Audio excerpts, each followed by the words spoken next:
सर्वसामान्यांच्या हक्काचा आवाज जागर जनस्थान।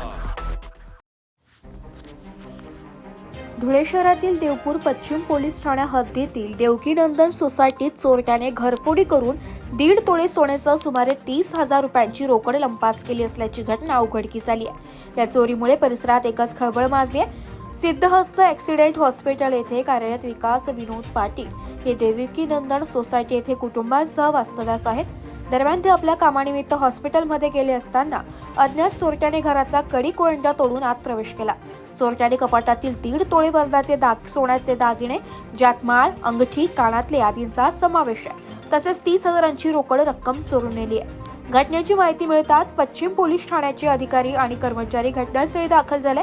त्यांनी श्वान पथक आणि ठसे तज्ञांना पाचारण करून पंचनामा केलाय। परिसरातील सीसीटीव्ही कॅमेऱ्यांची तपासणी करण्यात येत असून दुपारी उशिरापर्यंत गुन्हा दाखल करण्याचे काम सुरू होते।